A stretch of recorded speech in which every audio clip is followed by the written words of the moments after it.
Sejam muito bem-vindos, o Tempo Bom já está no ar. Vamos juntos conhecer as novidades da agricultura familiar, os avanços obtidos com as pesquisas sobre sustentabilidade e o mundo do agronegócio. É um pouco do Brasil que dá certo. Sejam bem-vindos.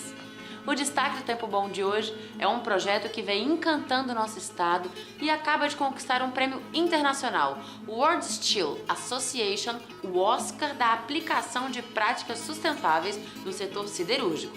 Estamos falando do projeto Novos Caminhos, criado e desenvolvido pela ArcelorMittal Tubarão.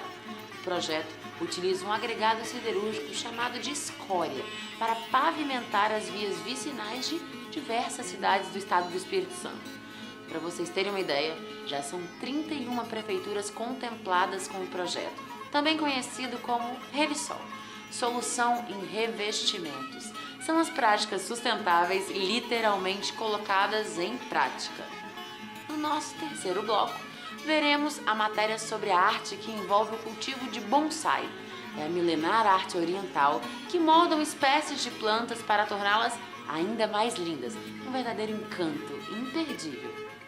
Então, não saiam daí, porque tudo isso e as informações atualizadas do Tempo Bom Notícias você confere a partir de agora. O Tempo Bom já está no ar.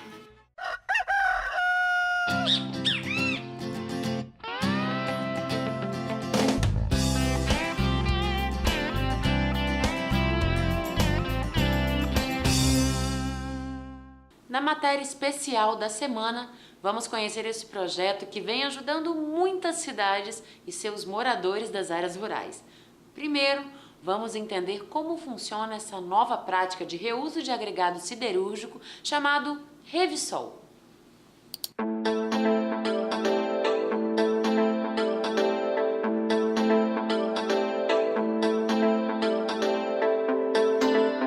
Tudo começou com a ideia inicial de dar um destino adequado a um coproduto originário do processo de produção do aço. Implantado em 2006, o programa Novos Caminhos já alcançou dimensões sociais muito além do previsto.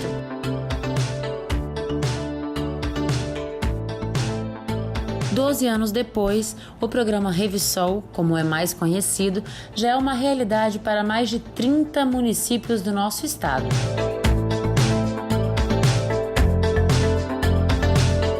Tratado de forma pejorativa ao longo dos anos, que virou um coproduto desejado que gera inúmeros benefícios sociais. Estamos falando da escória, um produto originário de aciária que vem sendo utilizado para substituir o asfalto tradicional por um revestimento desenvolvido com reaproveitamento do agregado siderúrgico. Nós viemos até o Centro de Educação Ambiental da ArcelorMittal para falar um pouco mais sobre esse produto, o Revisol.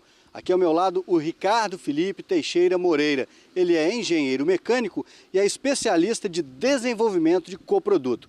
Ricardo, quando a gente fala em resíduo, subproduto, rejeito, o que vem à mente das pessoas é que seria um produto poluente ou um produto que teria um caráter pejorativo. Não é bem assim, não é?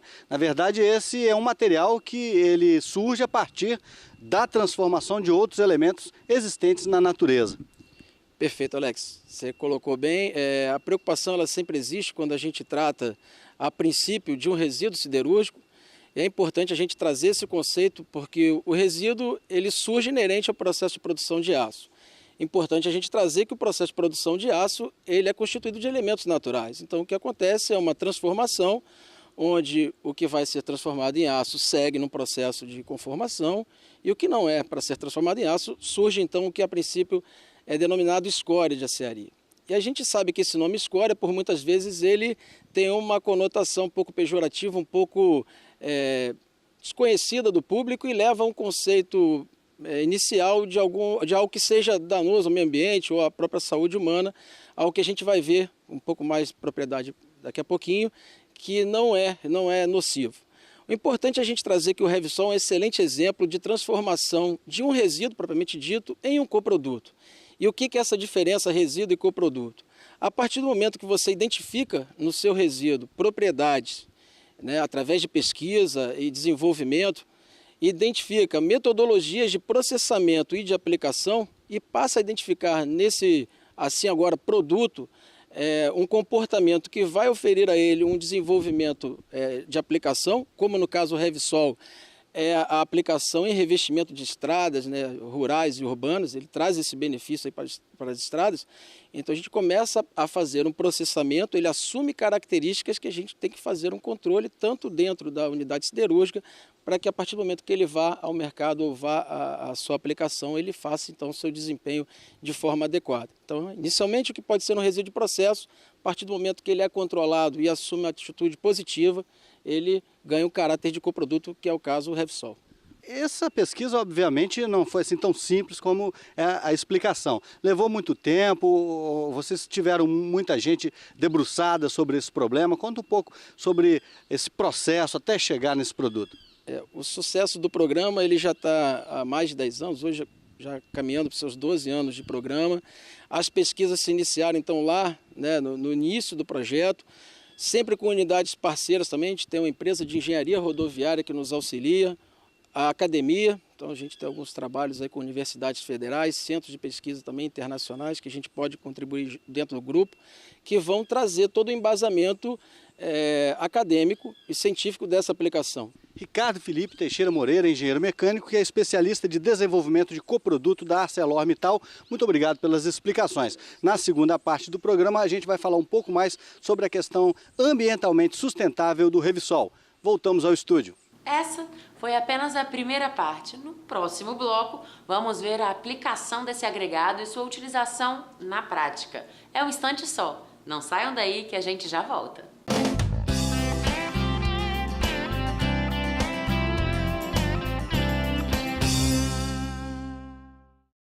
Tempo bom de volta, lembrando a vocês que todo o nosso conteúdo pode ser acessado no site tempobomtv.com.br, no tribunaonline.com.br, além das nossas redes sociais, YouTube, Facebook e Instagram. Vamos acompanhar um pouco mais dessa matéria e entender o sucesso dessa iniciativa que está fazendo 12 anos. Pelo jeito, esse caminho ainda vai muito longe. Estamos aqui torcendo e vamos seguir juntos acompanhando. Vamos ver.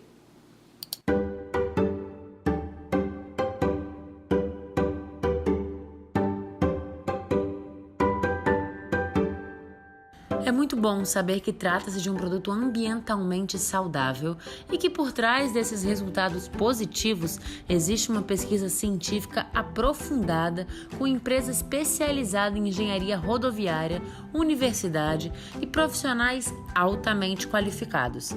O resultado desse programa é percebido quando podemos ver a alegria do produtor rural escoando sua produção sem os problemas que encontrava antes.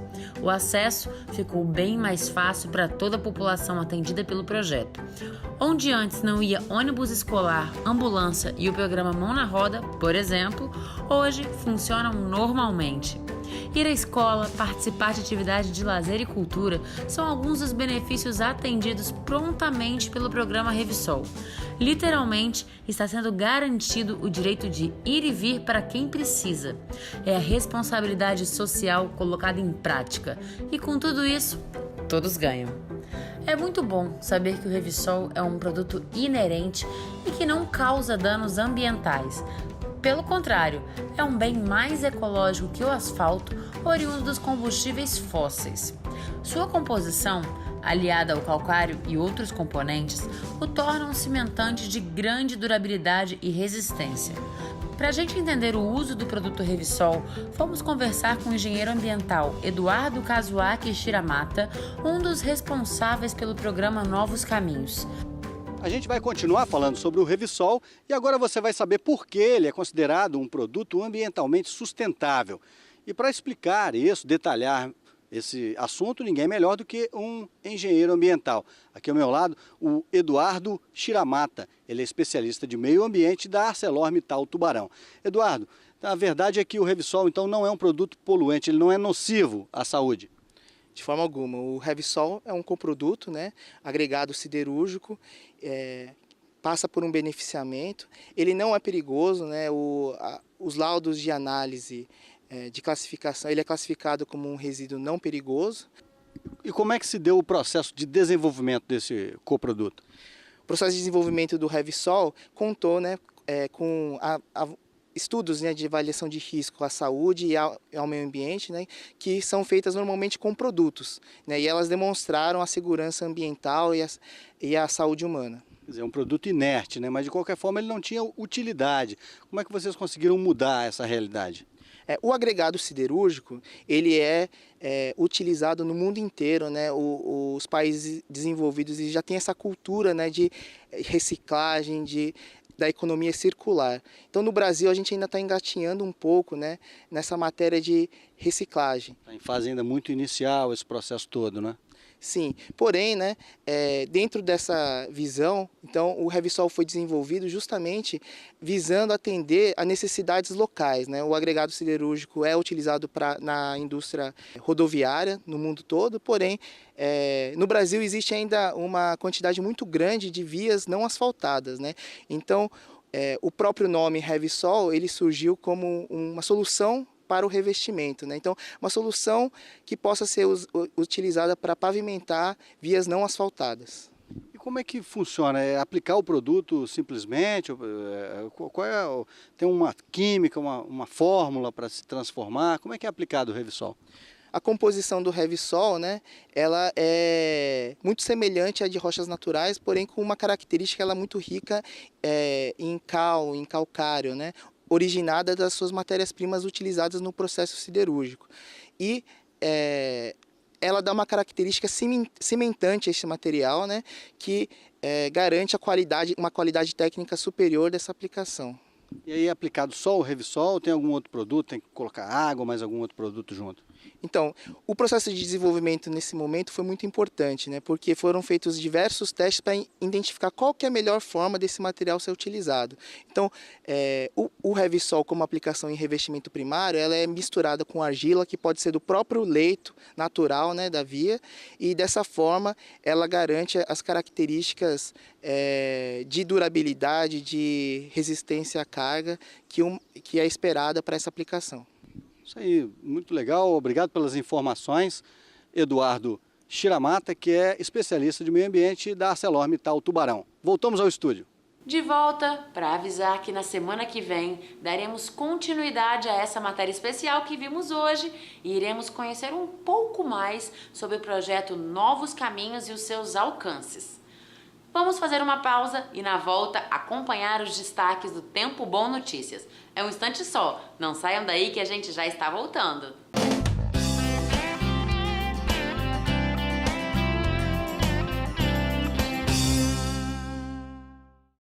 Já estamos de volta e neste terceiro bloco, vocês já sabem, é hora do quadro Tempo Bom Notícias. Vamos conferir os destaques de hoje.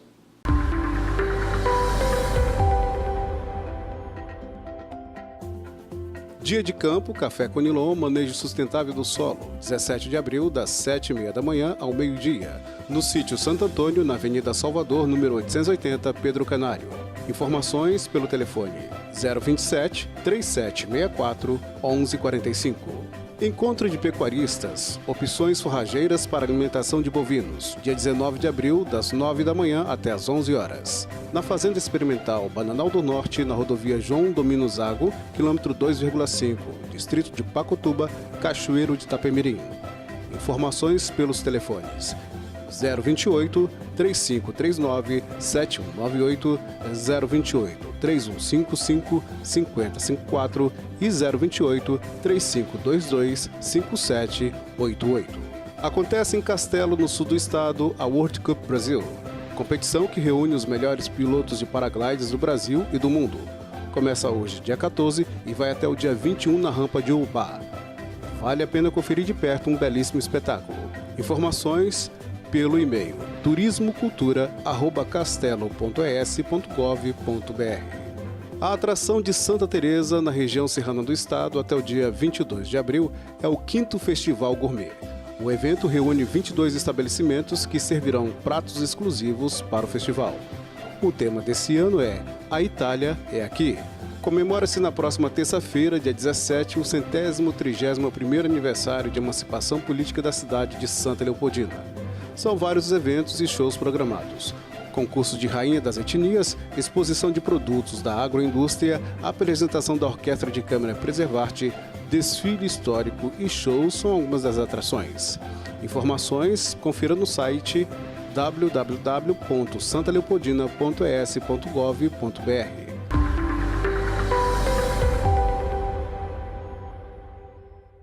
De volta com tempo bom para dividir com vocês momento de muita beleza e harmonia nessa matéria que mostra o cultivo de bonsai. São plantas belíssimas que exigem cuidados para lá de especiais. Muito lindo. Vamos ver.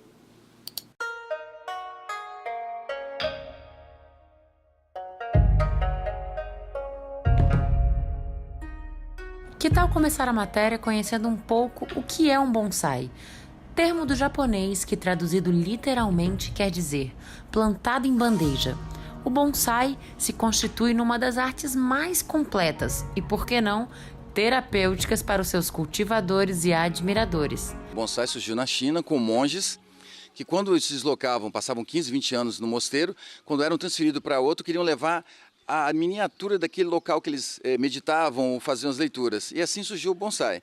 Em algum momento de colonização, de intercâmbio, de contato com a China e o Japão, os japoneses pegaram a ideia, vamos dizer assim, e começaram a desenvolvê-la. Então, os japoneses é que criaram os estilos, as ferramentas, e os vasos, e mudaram a história do bonsai, definindo mais realmente o que é o bonsai que a gente vê hoje. Um dos objetivos do bonsai é representar a natureza de uma forma minimalista.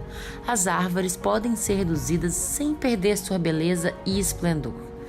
Trata-se de conseguir trazer a grandeza da natureza para dentro da sua casa, nos mínimos detalhes. O bonsai, na verdade, a gente pode colocar que a partir de 5 anos, quando ele vai para o vaso definitivo, é que ele se torna um bonsai. A maioria das vezes as pessoas compram, infelizmente, no supermercado, compram em floricultura, às vezes o bonsai de caixinha que a gente fala, e nada mais é do que uma muda sem ter trabalho, sem ter sido pensado o bonsai desde pequeno. Na verdade, o bonsai tem que, às vezes, desde a semente, pensado como bonsai, para que a gente possa ter uma planta realmente depois formada com a característica de árvore.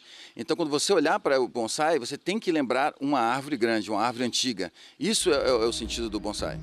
Técnicas como a amarração, o pinçamento de brotos e o corte de raízes são utilizadas para limitar e redimensionar o crescimento das plantas. Os bonsais mais comuns são mantidos até cerca de 1 metro de altura e várias ferramentas são usadas para moldá-los de acordo com a natureza de cada um.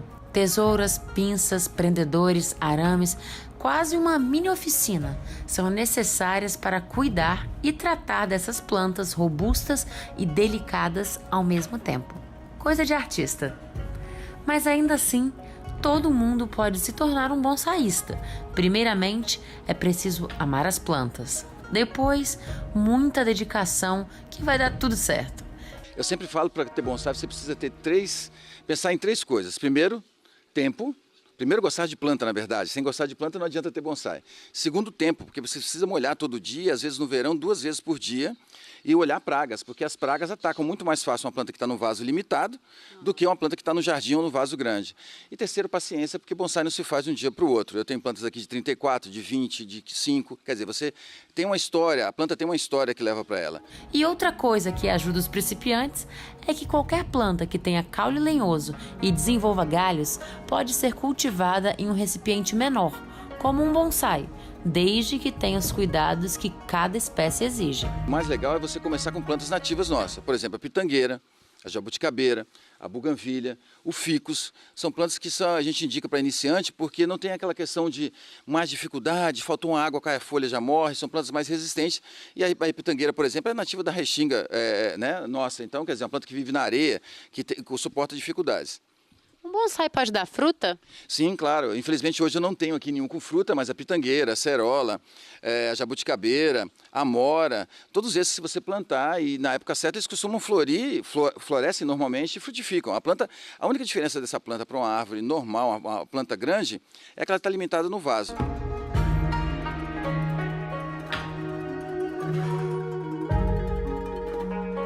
Então agora a gente vai mostrar para vocês as ferramentas, adubos, os vasos que são utilizados para um bonsai. Sim. Você precisa de algumas ferramentas, é óbvio, você não precisa ter uma ferramenta tão sofisticada, ou você pode provisar uma tesoura de poda normal, comprada em loja de jardim, e à medida que você vai avançando, você consegue ir comprando as ferramentas adequadas, né? Nós temos aqui o arame, porque o arame precisa para modelar, então eu vou tirar aquela mística que o arame é que faz a planta ficar pequena, não. O arame é simplesmente para você colocar o galho ou o tronco na posição que você deseja. E, inclusive, ele tem que ser retirado de acordo com a planta de forma muito rápida, porque ele estrangula e cria marcas que ficam horríveis no bonsai. Aqui a gente tem o substrato, a gente compõe hoje de caco de telha, e humus, ou caco de telha, terra vegetal. A porcentagem, na maioria das vezes, varia de acordo com a planta. E usa o adubo químico ou o adubo orgânico. Hoje a gente usa mais o adubo orgânico para poder o crescimento ser mais adequado com a forma da planta, né? Qual seria a diferença? O químico, ele dá um impulso, vamos dizer assim, muito grande para a planta. Então as hastes ficam muito compridas, as folhas maiores, né? Então a reação é muito maior, muito rápida e longa, alonga muito a planta. Então isso dificulta você trabalhar plantas. E já a orgânica não, a orgânica ela faz o mesmo efeito, compõe, mantém o verde, e o crescimento não é que seja mais lento, é mais compacto. Vamos conseguir compactar essa planta, então isso fica muito mais fácil. Sem contar que é melhor você trabalhar com adubo orgânico, né? A gente tem os vasos, né? Os vasos do bonsai. Qual a diferença aqui? Eu estou vendo que tem vaso grande, pequeno, redondo. A gente usa o vaso de acordo com a planta. Por exemplo, existem vários estilos. O Kengai e o Hankengai, que são cascata ou semicascata, pedem vasos altos, né? Vasos mais altos para que a planta saia e caia aqui na lateral. Enquanto outras plantas, você pedem vasos menores, que você vai colocar uma planta de acordo com a proporção. Outro detalhe, às vezes a pessoa pergunta por que é raso, por que é fino, né? Então o que acontece?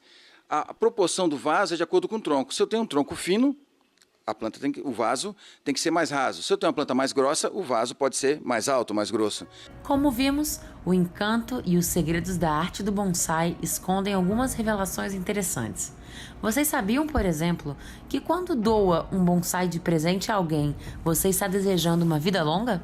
O mesmo acontece com uma carpa. Quando você presenteia alguém com um peixe, você está desejando uma longa amizade. São os detalhes da cultura japonesa que fazem parte do dia a dia dos apaixonados por bonsai.